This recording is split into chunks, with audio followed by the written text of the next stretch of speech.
एक बार की बात है कि एक दिन सूर्य और हवा में अचानक विवाद होने लगा। दोनों इस बात पर बहस करने लगे कि उन दोनों में सबसे अधिक शक्तिशाली कौन है। वायु बड़ी ही घमंडी स्वभाव और जिद्दी स्वभाव की थी। उसे अपनी शक्ति पर बड़ा ही गुरूर था। उसका यह मानना था कि वह अगर तेज गति से बहने लगे तो बड़े बड़े पेड़ों को भी उखाड़ सकती है। उसमें मौजूद आर्द्रता नदियों और झीलों के पानी को भी जमा करने की क्षमता थी।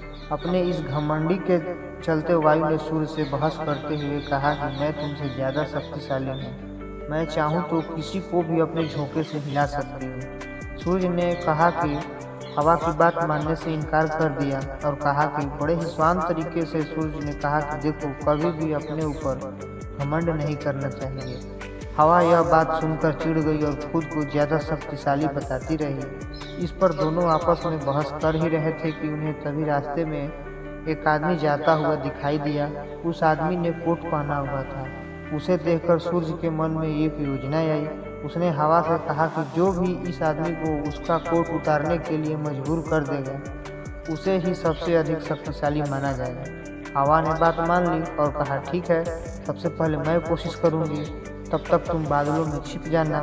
सूर्य बादलों के पीछे छिप गया। फिर हवा बहने लगी।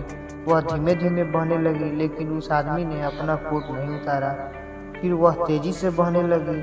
हवा तेज होने की वजह से उस आदमी को ठंड लगने लगी और उसने अपने कोट से शरीर को पूरी तरह से लपेट लिया। बहुत तेज तक ठंडी हवा और तेज हवा बहती रही, लेकिन उस आदमी ने अपना कोट नहीं उतारा। अंत में हवा थक कर शांत हो गई। इसके बाद सूर्य की बारी आई। वह बादलों से बाहर निकला और हल्की धूप करके चमकने लगा। चमकते हुए सूर्य ने हल्की धूप होते ही उस व्यक्ति को ठंड के तापमान से थोड़ी बहुत राहत मिली, तो उसने अपना कोट ढीला कर दिया। इसके बाद फिर सूर्य तेजी से चमकने लगा और तेज धूप निकल गई। तेज धूप होते ही उस आदमी को गर्मी लगने लगी और उसने अपना कोट उतार कर रख दिया। जब हवा ने यह देखा तो वह खुद पर बहुत ही शर्मिंदा होने लगी और उसने सूर्य के सामने अपनी हार मान ली। इस तरह घमंडी वायु का अहंकार भी टूट गया।